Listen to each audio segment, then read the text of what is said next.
Ready? Yes. Okay, so you're on. So tell us where we're at right now. Right now we're at Rosewood Cemetery, right off the seawall and the middle of hotels. On 61st Street, right? 61st Street, yeah. Yeah. So, how did you find this place? I literally, we were staying in this hotel here. I walked out and was looking for a place to unwind a little bit, kind of get some little time away for the moment, and walked around the corner and looked at this empty space, and I noticed a bunch of headstones. Well, not headstones, but I noticed a lot of concrete, and I wondered if it was part of the actual sitting. Then I realized, no, this is not pieces of concrete. This is actually headstones. And then, so you called me out here Right. to see what was going on, and we had to, of course, investigate more. And one of the things that we saw was the dates. And the dates are of particular significance because of what reason? The dates are particular because this is a historic cemetery that's unrecognized. I mean, of course, it's given a plaque now, but the fact that you still have plaques here or headstones here of people, and some that don't have headstones that are not even recognized. They're, hidden under the grass, or you can barely tell they're there. These guys were buried anywhere between 1911 and now. I mean, I'm sorry, 1911 and later. I think we saw one of them was like 1930, right? 1930, yeah.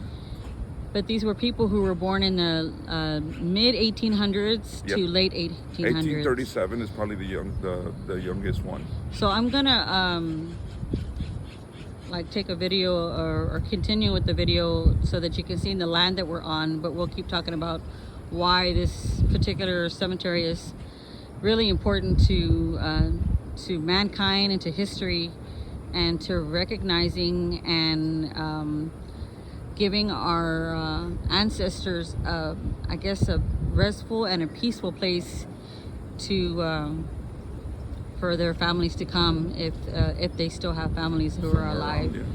So you can see some bricks all the way in the far back right.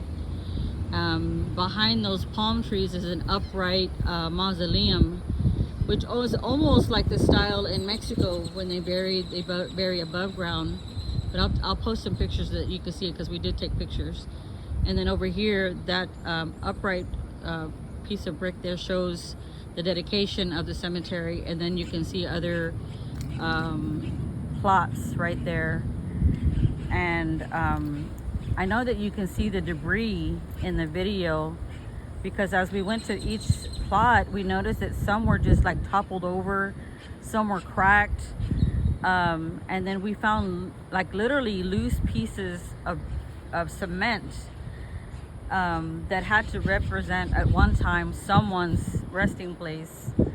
But because this piece of land, of where it's located and how it's situated, it gets flooded every time there's a severe rain, and has caused the plots and the markers to I guess separate from its original place. Right. I mean, most of them you still have just the foundations, just sitting there. Yeah, like we found one that had two spots, but there's no markers of any kind, and even some of the markers are not legible anymore because of the time frame that we're looking at. And then you can see one right next to it where it looks like they literally carved the name in with the cement still wet, and with a stick. Right. And that was their marker. But even more important about this particular cemetery is what we learned even more last night. Well, you already had an idea of what it was. Right. And it was about the African Americans, right? Right, African Americans. I mean, this dates back to pre-1900 storm. So a lot of these individuals helped build what's Galveston, right? And even those that survived through the storm actually helped helped a lot of of Galveston build itself back up at that time. So in all, I mean, these people have been involved with Galveston ever since ever since the Titanic, I would say. Yeah, which is crazy. Yeah. Because I think the time frame is boggling to me. And I think because of what's here is mind-boggling to both of us, because it seems like such a disrespect to our ancestors. Well, if you're looking at it in a perspective, you're looking at the main cemetery, which is 2 blocks away, right? Well, before you finish that statement, tell us how big this land originally was. So this land was originally 8 acres, maybe a little more, but 8 acres in total. Which was it's supposed to be a cemetery, right? Yeah, right. It was a one-piece cemetery, and this, of course, was by developers, was divided from the main cemetery, and of course, in between now and the main cemetery, they've built all these properties. So if you put it in perspective, all these properties that you see here are built on top of those 8 acres. So we did more research last night, and we found out that the original owners had passed on the title to other people, and then it passed on, and then finally the latest people to own the land was the Levi family. And then they sold it to one what's the word? One developer. Right. And then they sold it, they subdivided it all to allow for all of this construction for all these hotels that are completely around us. Yeah. And then we saw 2 other places, right, where there is other cemeteries. Right. Those, which are the main cemetery, this was supposed to be a division of that. Right. But these guys have gotten forgotten. And so one of the things that we talked about last night was that we don't know if those loved ones that they found before were actually removed and placed somewhere else so that they could have the final resting place. Are they still under these buildings here? Yeah. I mean, unfortunately, from past experiences and most circumstances in other cities and other states, we know for a fact that there are people underground under other construction sites. Yeah, so they don't take the time to remove them and give them their final resting place. They leave them there. And I think from my perspective, to me, that's like the ultimate disrespect. And this is a prime example of one of the things that my ancestors, and I say my ancestors because I'm the one who's speaking. I don't want to speak for everyone, but for myself, became so offensive because as being Native American, my grandmother was 100% Native American. And that is one of the things that my tribe is actually instilled in me more, even more so, other than what I already had inside of me, the respect for my ancestors, is that development is always great. Some people say, oh no, we got to develop, we got to keep going forward, but at the cost of what? Right. At the cost of our loved ones being totally disrespected. Many people, even in these cemeteries, fought because there is a veteran in this particular site, right? Well, let me tell you, there's going to be a lot of people that say, hey, you know what? So what? Get over it. It's past history. It happened. It happens everywhere. It happens every country. Blah blah blah blah. Right. But you're so proud of your country. You're so proud of your patriotism. You're so proud of where you stand right now. But you tend to forget that it took this right here, and it takes this every day for you to stand there and be proud about what you think you're proud of. So if you really are proud, then you would be proud to understand that these people need the respect and dignity that they deserve. Exactly. Right? So don't say that you're proud. You know, I mean, I'm wearing the flag today, but I understand what it means to wear this flag. I understand the fact that this flag had this going on with it, and I have to deal with it. It's a matter of I guess the respect that we were taught, and the self-ingrained respect for others and our ancestors, and that must be passed on to future generations to show the importance of something like this. Because we found out that there was a grant, and I showed at the initial of this video, the Rosewood Cemetery Historic, that is actually recognized. There's supposed to be a whole group who's protecting this land and what it represents, and because it is a dedicated African American cemetery.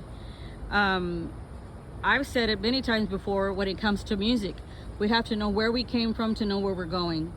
And if this is where we come from, what are we teaching our future generations if we're allowing such disrespect? Well, check this out. Look, check it out. Look, it clearly states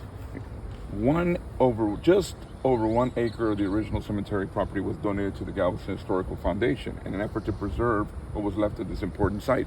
So that means that just 1 acre, just 1 acre was donated. The rest of everybody else underground, whether they're under these hotels or not, they're there, but they're still there. And also the other thing is that, you know, we always, like, we're on Galveston, and you can see the beach. I mean, it's literally right there. So we know the value when it comes to commerce, when it comes to finances. We know that this particular piece of land, these 8 acres, how valuable they were. Because they turned around and were created all these businesses surrounding or above those loved ones who have passed on. Well, just imagine it. Where we're standing right now, there used to be a civilization of people, houses, beautiful houses built within in the style of the French Quarter, people that came from Louisiana that literally came on and settled there, came here, and you had. I mean, the African American families from back in that time were the backbone. They were settled. They were the backbone of this city. Exactly. So they were settled. They actually owned properties too as well. Now, I have to do a caveat, and I say particularly this city because this is what we're talking about now. I'm not negating any other work and that was taken on, not necessarily by choice either, by the African American community.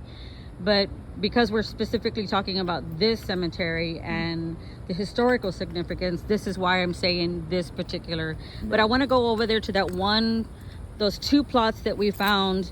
One where the name is engraved with what seems like a stick, and the other one where it has no name at all. And then I want to show you some of the, I guess I can only speculate that like I mentioned, I guess the missing tombstones or everything like kind of scattered due to the flooding here. So you can see this one here. It literally looks like it was done with a stick or something, but it was not obviously engraved by anything from what we know. So that's October 1926, T.C. Chanel. And then the one right next to it, this one here, doesn't have a date, right? Doesn't have anything. The one behind it, the 2 behind it, doesn't have anything. And I'm thinking that probably over time and with the water hitting it directly is probably what took it off. But look at the way this one is. And yeah, this happens at a lot of cemeteries because the ground gets soft and they have to build them back up again. But again, there's no name. It's washed off or who knows what. Or completely broken. Like that one there. And then this one here does have something on it. Again, it's Sarah Chanel. This is also 1920. Well, keep in mind too, you gotta realize that a lot of there was a lot of last names that were given to Black African Americans that were not of their last names. They were given those last names by the people that owned them prior to that. So you're going to see a lot of these guys that have Jewish, Irish, different last names because of who they're connected to. So this gentleman here was actually the last one to be buried here, right? That's what we found out. And he was military. Yeah. So you see the private. Was it regiment? Is it 302? 302 Steve Regiment. Steve Regiment. Yeah. February 21, 1937. 1937. So let's keep going to the other ones in the back. These are the ones that kind of broke our hearts because, I mean, if it were our loved ones in the cemetery that we have chosen or our families have chosen to be buried, then we would be appalled of the condition, because look at this is completely covered by grass. It would be worse, but they came yesterday to cut the grass. And they actually made it visible. Yeah, so, but imagine what else is under here, because there's so much open land or open space on this particular cemetery. And then we're coming across the one that's completely dismantled. I think this is one of the oldest ones too. 1853. Born in 1853. And Yeah. died in So this is Joseph Scott, born June 14, 1853, and died November 8th, 1915. So if you see the condition of that, it's just like crazy. Look at this. Completely toppled over. The name is still there. And I kind of like, I want to call out the society that's in charge of the cemetery. Yeah, what are they doing? But, you know, again, we just discovered it. They may have plans that we don't know about, obviously, because we just discovered this space. But I don't know. I don't know. There's an unmarked one. Haven't they been in charge since years ago? Yeah, since 19... Check this out. I forgot the year. This has So there's another one, and you can see where it's surrounded, but there's nothing there. Grass is allowed to be grown over.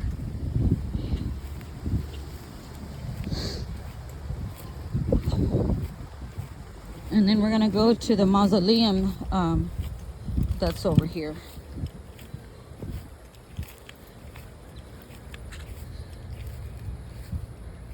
And you can't miss that one for sure. Yeah. You can tell that was the old nostalgia. So this here, look at this. So that's completely underground. And it's toppled over. And there's this one here. And this one did not have a name on it, right? So this is an unmarked mausoleum.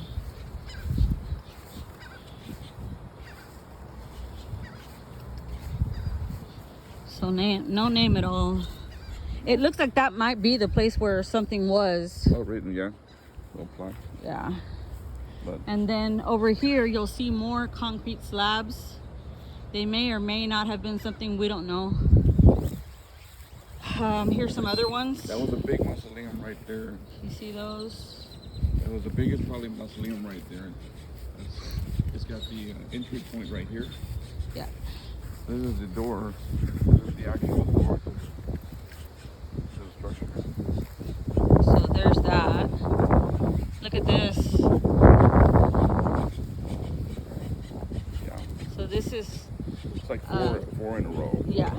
So you can see all of that. That's one whole family right there, probably. One right here. Because the marker that's over there, that's Tony Adam Smith. And then you'll see the one here that says Smith. So that usually when they have the marker like that on the bottom, that represents the whole family. And then this one, what were you gonna say? I was gonna say these are just a few years after the Titanic. They died a few years after the Titanic. 3 or 4 years. And because we were really affected by the history and the condition of the cemetery, we came last night and just really wanted to come by and give respects and said a little prayer. So that hopefully that even though this place is not in the condition ideally that it should be, but that they are resting in peace and that maybe their families are in peace. I don't know, I think a lot of times when you have these kind of conditions, you know, whether you believe in the afterlife or not, or ghost or anything like that, sometimes, you know, there can be unrest. And so we kind of just wanted to say a little prayer for everyone here, and in hopes too that the society who's in charge of the cemetery does keep their word, because we did speak with the people, the landscapers, yesterday to find out how long they've been doing it and if they were paid to do it, or if they were volunteers. And they actually, the few people that we spoke to, we actually spoke to 3 people, and they said that they were paid landscapers, but they've been cutting the grass here for 20 years. Like There's another one there. And then across the way where my car is parked, I don't know if you can see it. Let me see if I can zoom in a little. Yeah. There's two big, what size is those bricks, you think? How big are they? Maybe 4x6 or 6x6 boulders of cement. And because we're so close to the cemetery, I mean, we can't help but speculate that maybe they belong here, and because of the flooding they ended up over there, because there wouldn't be a reason for any of the hotels to create boulders like that and just leave them there. Or people pick them up, vandalize the place. And yeah, see, look at this. This is just a bunch of different debris, but we don't know if it belongs to anybody here. Oh yeah, there's another one. Oh, we have to go to that one over there. So there's a, yep, right there, unmarked. It could be again from the water, from the raindrops, you know, over so many years where it destroys the writing. But there's this one here.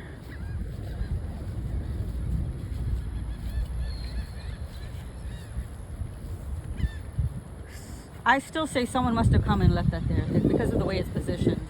Oh yeah, someone came to leave it there. Yeah, but no name. It's been sitting there. And then there's this here. So we see that there's two plots in one, so that obviously they must have been related. Anyway, I think this will be the end of our video. We just thought it was important to share the history because I don't think this would have been something that I would have researched, because I wouldn't have known to research it. But because we stumbled across it, we've kind of really felt obligated to share the history and what's going on. And if any of you know someone here in Galveston who's involved in what's going on in the historical part of the city, then you know, I would say, if you can do something, do it.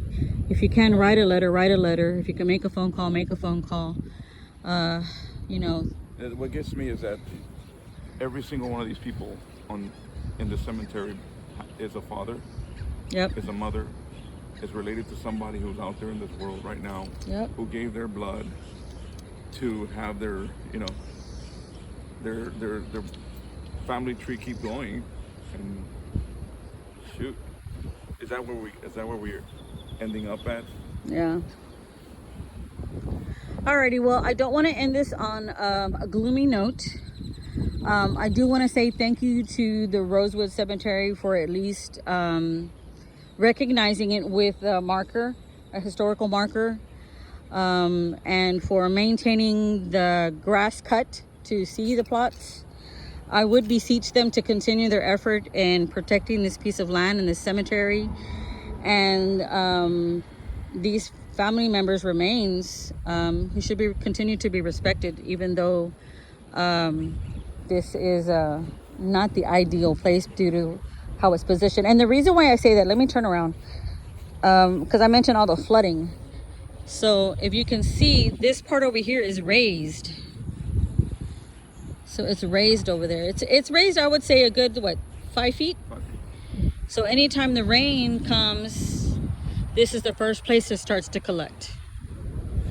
So one of the guys told us that they had heard that there were plans to raise the land, but I don't know how long ago he heard that and what is the plan for them to actually do it.